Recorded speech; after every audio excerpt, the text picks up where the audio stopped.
लेकिन सर नशा तो हमारे मिनिस्टर्स भी कोई कम नहीं कर रहे।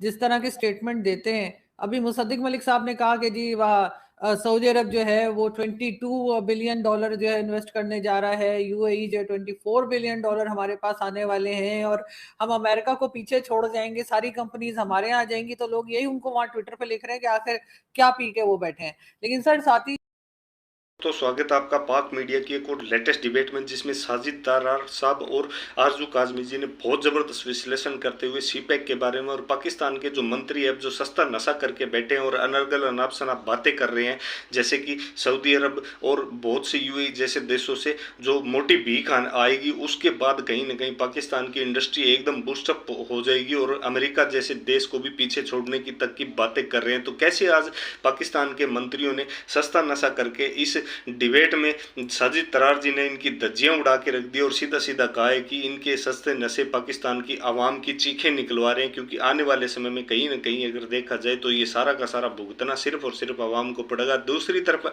आज साजिद तरार जी ने जो रेडिकलाइजेशन है उसके बारे में भी बहुत ज़बरदस्त विश्लेषण करते हुए बताया है, जिसमें सीधा सीधा कहा है कि पाकिस्तान में कैसे बच्चियों के साथ अत्याचार हो रहे हैं और कैसे आने वाले समय में अब पाकिस्तान में जो माइनॉरिटीज़ है उनके खिलाफ भी कहीं ना कहीं जो प्रोपेगेंडा चलाया जाता है या फिर कोई जिहादी जिहादी एजेंडा चलाया जाता है, उसकी वजह से कहीं ना कहीं पाकिस्तान एक बार फिर से बैकफुट की ओर जा रहा है। तो पहले दोस्तों देखिए डिबेट, और उससे पहले मैं आपसे रिक्वेस्ट करूंगा, चैनल पे नए हैं तो चैनल को सबसे पहले सब्सक्राइब जरूर करें दोस्तों। जय हिंद, वंदे मातरम, भारत माता की जय दोस्तों। हमारे मिनिस्टर्स भी कोई कम नहीं कर रहे। जिस तरह के स्टेटमेंट देते हैं, अभी मुसद्दिक मलिक साहब ने कहा कि जी वह सऊदी अरब जो है वो 22 बिलियन डॉलर जो है इन्वेस्ट करने जा रहा है, यूएई जो 24 बिलियन डॉलर हमारे पास आने वाले हैं, और हम अमेरिका को पीछे छोड़ जाएंगे, सारी कंपनीज हमारे यहाँ आ जाएंगी। तो लोग यही उनको वहां ट्विटर पे लिख रहे हैं कि आखिर क्या पी के वो बैठे हैं। लेकिन सर साथ ही सी पैक के भी 10 साल इन्होंने जो है सेलिब्रेट किए। काम वहां एक नहीं हुआ, लेकिन सेलिब्रेशन हुई है। आरजू आप देखें, ख्वाब देखने में कौन सा पैसा खर्च होता है। पिछली दफा भी हमारा एक बच्चा था जज्बाती होकर नेशनल असेंबली में, उसने कहा था हम इतने बिलियन आईएमएफ के मुंह पे मारेगी, हम इतने पैसे वर्ल्ड बैंक के मुंह पे मारेगी, या गोरा लोग आएगा लाइनों में लगेगा जॉब करने के लिए। उसको भी वो भी उसने भी किया था। उसी टोकन से इनको भी बर्दाश्त कर ले, क्या फर्क पड़ता है सर फैसल फिर। बावडा ने कहा था लोग कम हो जाएंगे, जॉब ज्यादा हो जाएंगे, घरों में डाल डाल के जाएंगे जॉब के लेटर। भाई देखें, ये तो फिर मौजूदात जिस जिस तरीके से उधर से काले बकरे हो रहे हैं, उधर से ये भी चल रहा है। इस तरह ही मुल्क चलते हैं, फिर क्या करें। मैंने आपको कल कहा था कि मैं जो नाइजर के बारे में पढ़ता हूं तो पाकिस्तान नजर आना शुरू हो जाता है। क्या करूं मैं। लेकिन सर सी पैक का क्या होगा? 10 साल तो इन्होंने सेलिब्रेट कर लिए, क्या ये कुछ काम होगा वहां पे, या वहां के लोग तो कह रहे हैं उन्हें कोई उम्मीद नहीं है? ये प्राइम मिनिस्टर शहबाज शरीफ तक का कहना है कि वहां के गवादर के लोग कह रहे हैं कि इससे कुछ हासिल नहीं हो रहा। पिज्जे आपने कितने बनाए? आपने पाकिस्तान तरक्की तो की है, लेकिन वो पिज्जों के मालिक पाकिस्तान नहीं है ना। ये अलग बात है, वो पिज्जे पाकिस्तान के अंदर नहीं है, लेकिन तरक्की तो आपने की है।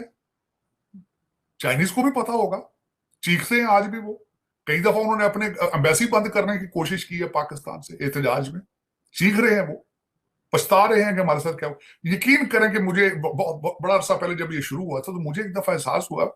मैंने कहा यार पाकिस्तान अब बेच दिया उन्होंने चाइना के हाथों। तो मुझे यहाँ दोस्त था वाशिंगटन डीसी, उसने कहा नहीं यार, ये चाइनीज भी ना पछताएंगे। इन्होंने, इनको पता नहीं है पाकिस्तानी कौम कैसी कैसी खूबसूरती के साथ इनको इनको ये तड़का लगाएंगे कि तुम देखते रह जाओगे।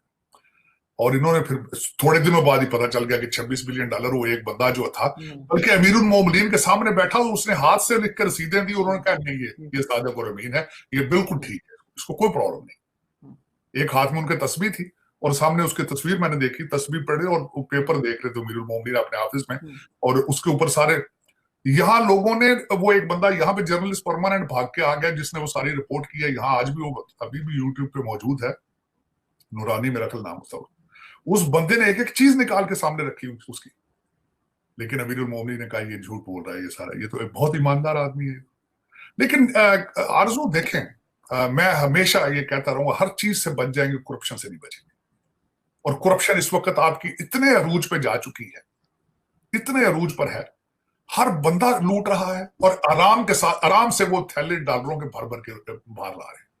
कोई रोकने वाला नहीं। आज भी, आज की डेट तक, कल हो सकता है कुछ चेंज अगर ये कर लें, लेकिन आज की डेट तक आपके एक साइड से पैसा आ रहा है पाकिस्तान में, दूसरी साइड से बोरियों के हिसाब से लंदन, अब टोरंटो इस वक्त फेवरेट डेस्टिनेशन है कनाडा के अंदर, करप्ट आपकी रूलिंग एलीट की फेवरेट इस वक्त जो डेस्टिनेशन है वो टोरंटो। लेकिन सर गवर्नमेंट जाते जाते बेतहाशा बिल पास करके जा रही है, और वो ऐसे बिल जो आम लोगों को जिससे नुकसान होता है, जैसे अभी इन्होंने एक आर्मी एक्ट का जो बिल लेकर आए जिसमें जी सोशल मीडिया पे पाबंदी और दूसरी सारी चीजों के ऊपर, तो लेकिन खैर अभी प्रेसिडेंट का साइन रहता है उसके ऊपर, मगर सर किस बात से डर रही है लोग चुप तो नहीं करेंगे इस तरह के अगर ये बिल्स लेकर आए?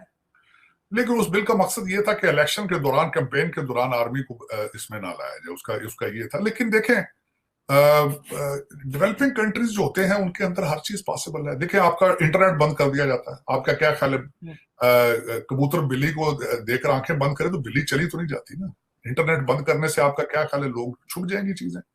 लेकिन दर हकीकत इस वक्त आरजू अगर देखा जाए तो you are not failing as a country, you have failed as a country, but right now you are collapsing as a society. Rizwana का केस देखा जाए, भावलपुर यूनिवर्सिटी का केस देखा जाए, you are failing as a society, you are failing as a human.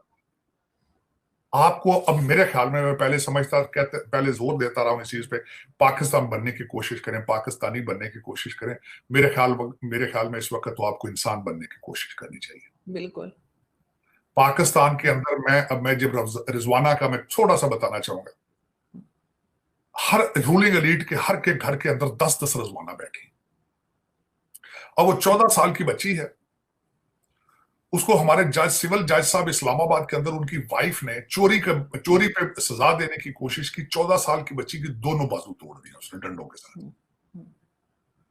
दोनों बाजू, और sir उसका जख्मी करने के बाद जब उसको कमरे में वो डाला तो वो चीखती रही थी जब आगे से। फिर उसको तेजाब फैलाने की कोशिश की कि इसकी चीखें बंद की जाएं या फिर ये कल को गवाही ना दे सके। तेजाब कौन सा था? आपके घरों के अंदर जो बाथरूम साफ करने के लिए जो तेजाब होता है वो उसके मुंह में डालने की कोशिश की। फिर अगले दिन वो जज साहब आए, उन्होंने कहा कि हम भाई उसको सही सलामत माँ बाप के हवाले किया था, उसके माँ बाप ने मारा है उसको, और उसके बाद किस्म का इस्लाम आपने बना दिया। मुझे ये बताया आप किस किस्म के इस्लाम है जो आप अपने मुसलमानों को मार रहे हैं, मस्जिदों के अंदर घुस घुस के बम मार रहे हैं? आप किस किस्म के मुसलमान है भाई? सर अब सिर्फ यहाँ पर ही नहीं, मुझे तो हर जगह ही जो मुस्लिम्स हैं वो कुछ अजीब से ही लगते हैं। अभी मैं वीडियो एक सोशल मीडिया पे लगी हुई है जिसमें इतना बड़ा सा पत्थर उठा के मुसलमान जो है इंडिया में और किसी हिंदू को उस पत्थर से मार रहे हैं। वो मतलब इतने सख्त दिल हम लोग क्यों हैं, मुझे समझ में नहीं आती कि किसी के ऊपर आप इतना कैसे कर सकते हैं। और जब वो पलट के करते हैं तो हम उस वक्त हमें इस्लामोफोबिया और ये सारी चीजें याद आ जाती हैं। लेकिन कुछ ना कुछ गड़बड़ है। देखिए मैं कहता हूँ, देखें आरजू, सड़क के ऊपर हादसा होता है, आप बजाय उसको लोगों को बचाने के आप उसकी वीडियो बनाना शुरू कर देते हैं फोन निकाल के।